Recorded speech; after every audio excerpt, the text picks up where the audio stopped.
ఒకరినొకరు పురికొల్పుకోవాలి.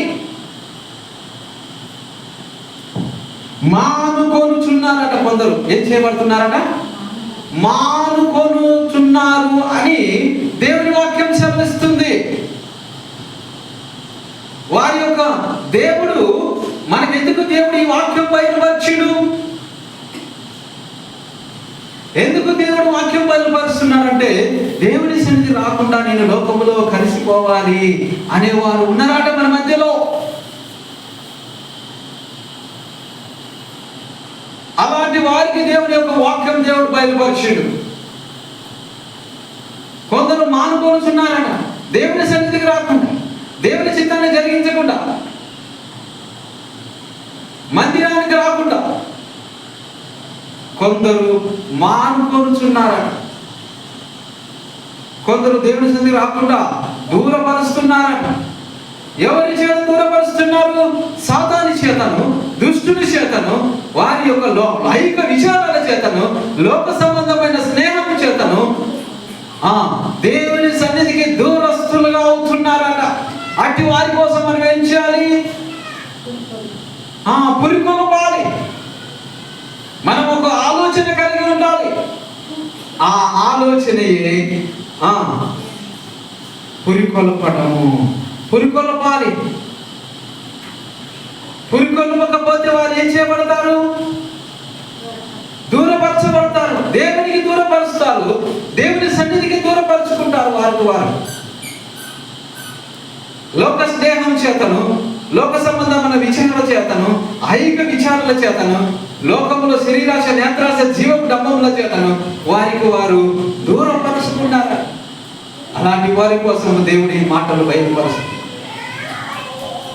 కాబట్టి ప్రియమైన దేవుని జనగమా, కొందరు మానుకొనుచున్నట్టుగా సమాజముగా కూడుట మానక ఒకరినొకడు హెచ్చరించు. ఒకరికొకరు మనం ఏం చేయాలి? హెచ్చరించుకోవాలి.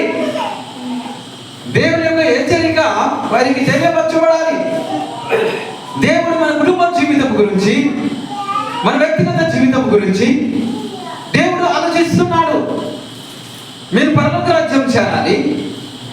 పరలోక రాజ్యం కొరకు మనం పనిచేయాలి. ఒకనొక సమయంలో మరణము మనం కౌగలించుకుంటది.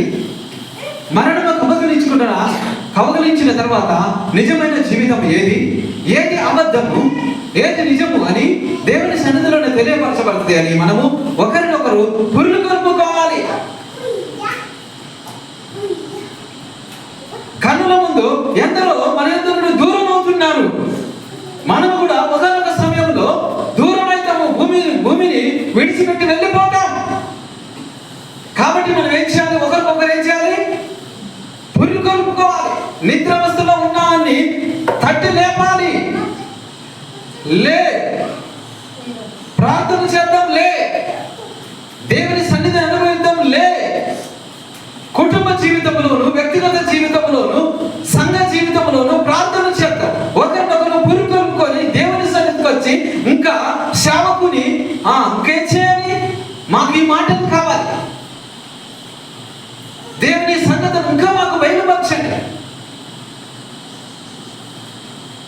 ఒకనొక సమయంలో అపోస్తలుడైన పౌలు సంఘముకు బోధిస్తున్నప్పుడు ఇంకా మాకు బోధించు, ఇంకా మాకు దేవుని మాటలు చెప్పు, ఇంకా మాకు దేవుని సన్నిధిని మాకు కనబరచు అని దేవునికి అపోస్తలుడైన పౌలుకు పురికొల్పేవారు.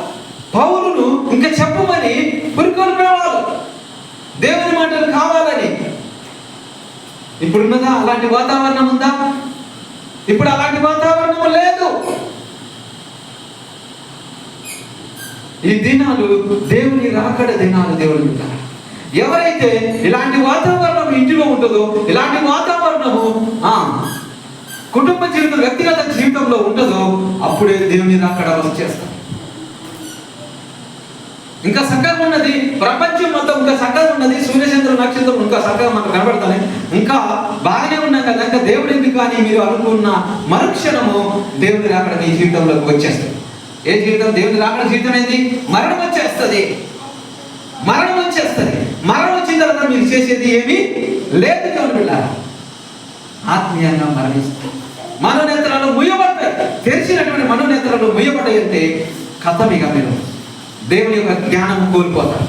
దేవుని జ్ఞానం కోల్పోయిందంటే మీరు దేవుని సన్నిధికి రాలేరు. ఇంకా లోకంలో చిందులేస్తా ఉంటారు. లోకంలో ఏం చేస్తా ఉంటారు? చిందులేస్తా ఉంటారు. మీ మనోనేత్రాలు మూయబడిన మనుషులను లోకంలో చిందులేస్తా ఉంటారు దేవుని. కాబట్టి మనోనేత్రంలో తెరవబడినటువంటి ఈ సమయంలోనే దేవుని యొక్క జ్ఞానం ద్వారా ఇంకా దేవుని మాటలు కావాలని ఆశ కలిగి దేవుని సన్నిధికి రావాలని అనేకులు ఒకరినొకరు పురికొల్పుకొని దేవుని సన్నిధికి రావాలి. దేవుని బిడ్డ ఒకరినొకరు పురికొల్పుకొని దేవుని సన్నిధికి రావాలి. సమాజంలో మనగా ఒకరినొకడు హెచ్చరించు. ఆ దినము సమీపించుట మీరు చూచిన కొలది. ఏ దినము?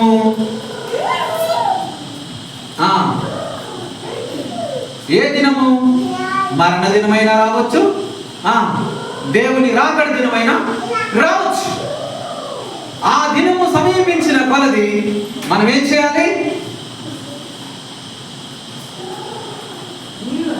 మరి ఎక్కువగా ప్రార్థనలు చేయాలి. మరి ఎక్కువగా ప్రార్థనలు చేయాలి. మరి ఎక్కువగా కూడుకోవాలి. మరి ఎక్కువగా ఒకరినొకరు పురికొల్పుకోవాలి.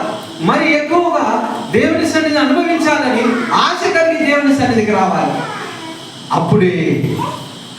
అప్పుడే మనము దేవునికి ఇష్టమైన వారిగా మనం మార్చబడతాం. దేవుని హల్లెలూయా. దేవుని నామమునకు మహిమ కలుగును గాక. ఆమేన్.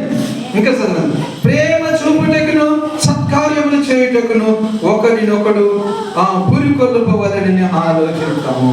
ప్రేమ చూపుటను సత్కార్యము చేయటం.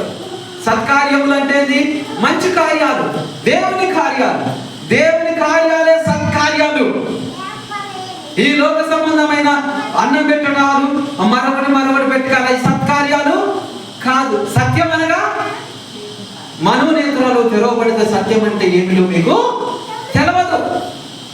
సత్యం అంటే ఏంటో తెలవాలి అంటే ఖచ్చితంగా మన మనోనేత్రాలు తెరవబడాలి. అప్పుడే మీకు సత్యం అంటే ఏంటో తెలుస్తుంది. సత్యం అంటే ఏమిటో తెలుస్తుంది. అంతసేపు దేవుని సన్నిధి అంటే ఏందో తెలవదు, దేవుడు అంటే ఏంటో తెలవదు, దేవుని చిత్తం అంటే ఏమిటో తెలవదు, దేవుని సన్నిధి అంటే ఏమిటో తెలవదు. దేవుడు అంటేనే తెలవని వారు ఎందరో ఉన్నారు. దేవుడు ఈ లోకంలో యేసు ప్రభు తెలవని వారు ఎందరో. శరీరం అంటే ఏందో తెలవదు, ఆత్మ అంటే ఏందో తెలవదు, బ్రతుకుతున్నాం వాళ్ళు బ్రతుకును, కుక్క లాంటి జీవితం బ్రతుకుతాం. కాబట్టి మనం ఏం చేయాలి? దేవునికి మనం అంగీకారంగా మనం ఉండాలి. హల్లెలూయా. దేవుని నామమునకు మహిమ కలుగును గాక. సత్కార్యములు చేయి. దేవుని మందిరములో కార్యాలు, దేవుని సేవ పరిచర్యలో కార్యాలు, దేవుని దేవునికి ఇంకా బలంగా పరిచర్య ఇంకా బలముగా కొనసాగాలని దేవుని చిత్తం జరిగించుటలో సత్కార్యాలు చేసేవారిగా మనం ఉండాలి. అప్పుడు సంఘ క్షేమాభివృద్ధి కలుగుతుంది, కుటుంబం క్షేమాభివృద్ధి కలుగుతుంది, వ్యక్తిగత జీవితం క్షేమాభివృద్ధి కలుగుతుంది. హల్లెలూయా. దేవుని నామమునకు మహిమ కలుగును గాక. ఆమేన్. ఆమేన్. కాబట్టి ప్రియమైన దేవుని బిడ్డలారా, మనమందరము అటు రీతిగా